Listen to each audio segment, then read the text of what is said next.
before getting into this edition of Tribute to Blackness, which I've entitled Eurocentric Christianity, Boon or Bane for Africans in the Diaspora, I'd like to make a few comments on the case involving the white female officer Amber Gaynor, who shot a black man in his own apartment in the state of Texas.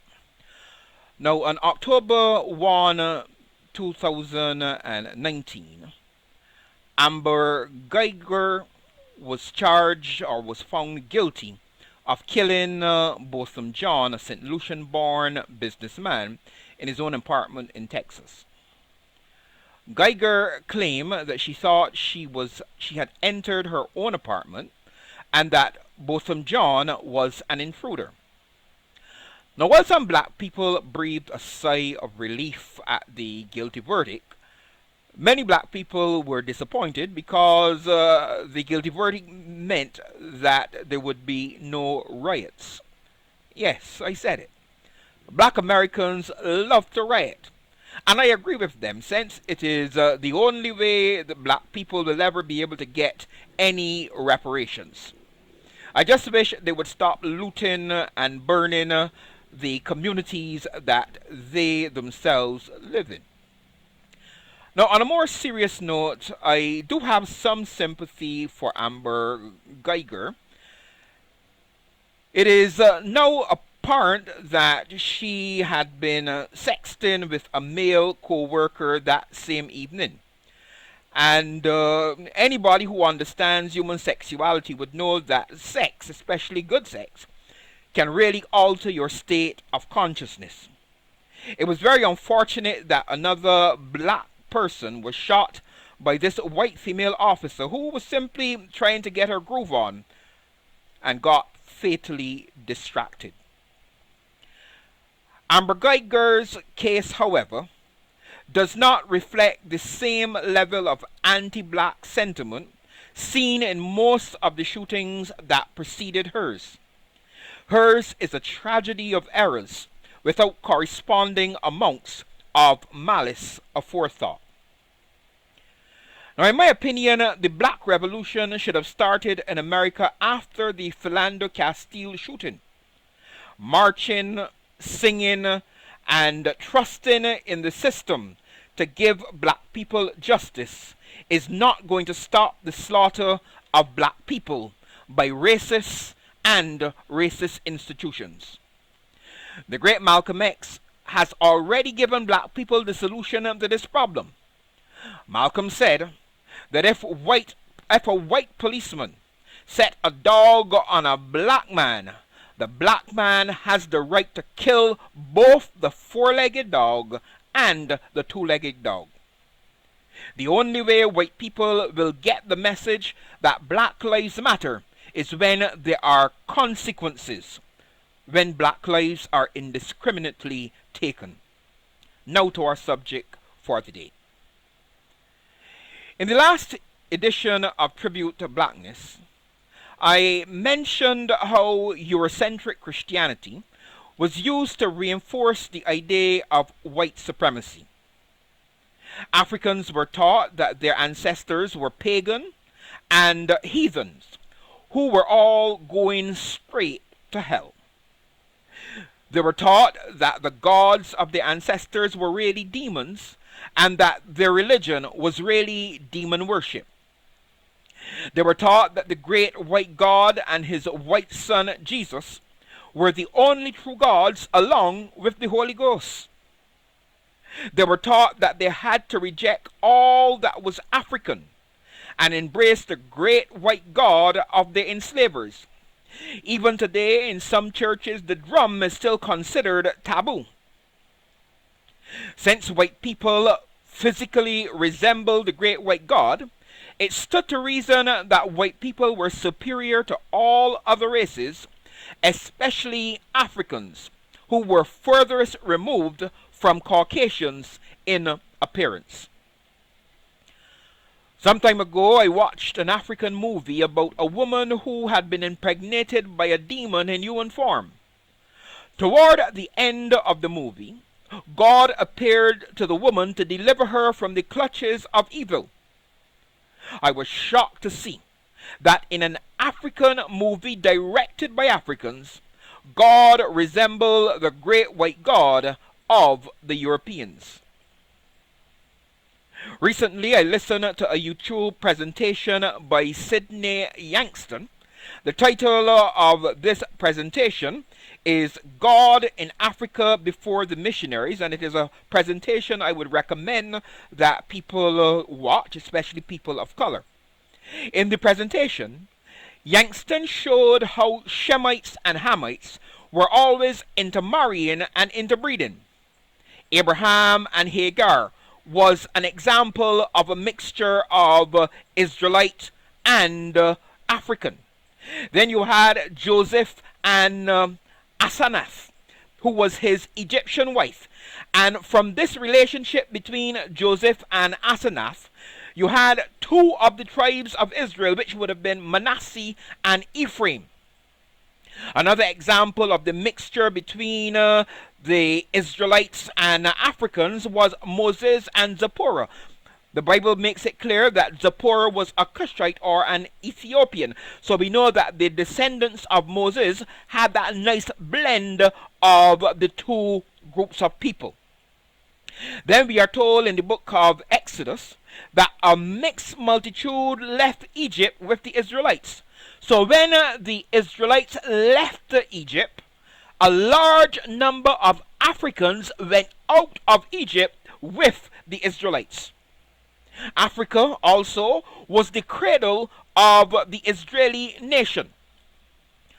Now, with all the intermarriage and interbreeding which was going on for millennia, it is very unlikely that Jesus could have been blonde, white-skinned, and blue-eyed. Jesus may not have been a blue-black African, but I am certain he must have had a really nice tanned complexion. I therefore take issue with black churches who continue to perpetuate the myth of white Jesus. So I say to black churches, take down your pictures of white Jesus from your churches. I say to black people, take down the pictures of white Jesus from in your homes. Black preachers, when you are preaching, stop showing images of white Jesus to your congregation. Black authors and publishers, stop showing pictures of white Jesus in your books and magazines. You see, if Jesus were to come back tomorrow, many white people would still reject him and call him a nigger. It is time for black churches to start telling black people the truth. Jesus is not a white man. Caucasians are no closer to God than any other race. As a matter of fact, the percentage of atheists among Caucasians is much higher than among black people. Very soon, Africa will have to start sending missionaries to Europe, and black and brown people in America will have to start evangelizing white people in America. So let us try to answer the question posed in the topic. Has Eurocentric Christianity been a help, a boon, or a hindrance, Bane, to black liberation and black economic enfranchisement? Now, before answering this question, I would like to point out that it is generally agreed in intellectual circles that societies with less religion today are also the societies that tend to be better off economically. Now, the US is considered to be an anomaly in this respect. There's still a lot of religion in America, yet America is still ranked as among one of the most prosperous nations. Recent trends show, however, that nuns or people who claim no religious affiliation now make up the largest group in America, exceeding Catholics and evangelicals. As a matter of fact, according to Pew Research, nuns now make up 23.1% of the American population. Catholics make up 23%, and evangelicals make up 22.5%. In Europe, Sweden, Denmark, Norway, and Belgium are among the most peaceful and prosperous countries in Europe and indeed in the world. These countries also, however, are among the least religious. In contrast, Ethiopia, Malawi, Niger, Sri Lanka, and Yemen are among the most religious countries on the face of the earth. These countries are also among the poorest in the world. The point I'm trying to make here is that there seems to be a correlation between high religiosity and poverty. Now, the 5 less religious nations in the world happen to be leading off with China, then Japan, Estonia, Sweden, and Norway. These are considered to be the 5 least religious countries in the world. Another thing that I found interesting was the fact that the countries with the highest crime rate also happen to be countries with Christian majorities. One list I consulted said basically that in the top 10 list of most violent countries, you had Venezuela, Papua New Guinea, South Africa, Honduras, Afghanistan, Trinidad and Tobago, sorry Lisa, Brazil, El Salvador, Namibia, and Syria. These are the countries with the highest crime rates. Conversely, the countries with the lowest crime rates were Qatar, the United Arab Emirates, Japan, Taiwan, Hong Kong, Georgia, Switzerland, and Estonia. Now, Estonia is interesting because Estonia ranks very high in terms of the least religious countries in the world. And so what these stats seem to be suggesting is that countries with the highest crime rate have Christian supermajorities, whereas countries with the lowest crime rates are non-Christian or predominantly secular nations. Then I also looked at migration patterns today. And one of the things that is very evident today is that with respect to migration, it should be noted that migrants are moving from countries with high religiosity to more secular and less religious societies or countries. The rapid growth of atheism and the increase in people who claim to have no religious affiliation in Europe and North America suggests that Caucasians today do not take serious the religion their ancestors forced down the throats of our ancestors. If Caucasians today are rejecting the religion their ancestors forced down the throats of our ancestors, I ask you this question: what should be our attitude to the same religion? Now, I know black people are not about to give up on Jesus, on church, and on heaven, so I'm not even going to go there. What I propose to do instead is to ask black people to purge themselves of the Eurocentric elements that have been blended into Christianity and marketed as authentic Christianity. Neither Judaism nor Christianity are Caucasian religions. These religions were not started by Caucasians. The Jews of the Bible were people of color. Jesus was a person of color. As I pointed out earlier, there was much intermarriage and interbreeding between the Old Testament Jews and Africans.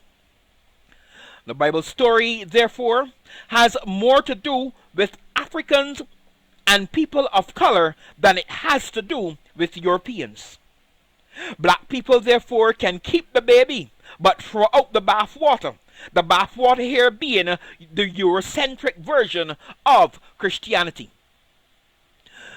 Black people may also want to look at our association with some of the Caucasian founded religious denominations that we are currently members of. Since I have some experience with the Seventh-day Adventist denomination, I'm going to use this church as an example of a Eurocentric denomination with an anti-black track record. Now, Seventh-day Adventist prophetess Ellen G. White is to be complimented for the bold position she took with respect to the fugitive slave laws which were passed during her lifetime. Her response was one of civil disobedience. She told Adventists that they needed to disobey the slave fugitive laws. And to this end she wrote, and I quote, "The laws of the land requiring us to deliver a slave to his master, we are not to obey, and we must abide the consequences of violating these laws. The slave is not the property of any man." End of quote. That was taken from her book Testimonies, Volume 1, page 201, paragraph 2. Now, in contrast to this statement is this second one. And I quote, "Since the flood, there has been an amalgamation of man and beast, as may be seen in the almost endless varieties of species of animals and in certain races of men." End of quote. That particular quotation came from her book Spiritual Gifts, Volume 3, page 75, paragraph 2.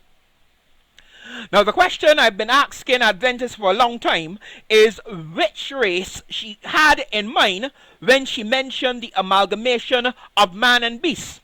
Was it the white race? Was it the Mongoloid race? Was it the Negroid race? Or was it the Australoid race? Now, in its defense of the statement written by Ellen White, Uriah Smith, who was one of the foremost writers and leaders in the early Adventist denomination, pointed to the Bushmen of Africa. He pointed to the Hottentots and the Dagger Indians of America. Now, the Hottentots are the Khoikhoi people in South Africa. So, according to Uriah Smith, the little Bushman who appeared in the movie The Gods Must Be Crazy is a descendant of a race which is an amalgamation of man and beast. This statement by Ellen White, in my opinion, is perhaps one of the most racist statements that is to be found in religious literature anywhere. Adventists clearly shared the bigoted and racist sentiments held by most of the white Christian denominations. Early Adventists had to be shamed into taking their message to black people in the southern United States. To this day, the Divine Hour service on Saturday morning is still the most segregated hour in Adventism. A form of segregation still exists in the United States with its white and black conferences and churches. Even though the Adventist Church is growing fastest in Africa, Latin America, and the Caribbean, the Adventist Church continues to select a Caucasian to head the World Church. Recently, there's even been a father and son who served as president of the World Church, raising the question about the existence of a white ruling class in Adventism. So what should we as black people do with this information? Black Christians have to start asking some hard questions about the denominations that they are now affiliated with. Questions like, are the doctrines and policies of these churches affirming of black people? Is there any residual racism being practiced in these churches? Is the money collected by these churches helping to alleviate poverty among black people? What are the real tangible benefits that we as black people are receiving from our affiliation with these churches? How involved are these churches in the black struggle for justice and economic empowerment? Can black people rely on these churches for help with something as simple as paying a utility bill? Has our economic prospects improved or gotten worse since joining these churches? Have we actually become better fathers, husbands, employees, wives, brothers, sisters, sons, daughters since joining these churches? If your church is working for you and you think that your life has been enriched, then knock yourself out and continue on your merry way. If you are not convinced that your church is working for you, then you owe it to yourself to try something else. A wise person once said, "A mad person is a person who keeps doing the same thing over and over while simultaneously expecting a different outcome." If your church is not broken, don't fix it. But if it is broken, it is time to throw it out and try something new. Asante sana na kwaheri, which is Kish Swahili for thank you very much and goodbye. Thank you for watching, liking, and subscribing to this channel. Feel free to visit my author page at amazon.com/author/Leonard Phillips and browse my fiction and non-fiction titles. Your purchases and reviews would be greatly appreciated. Asante sana na teonene tina, which is Kish Swahili for thank you and see you soon.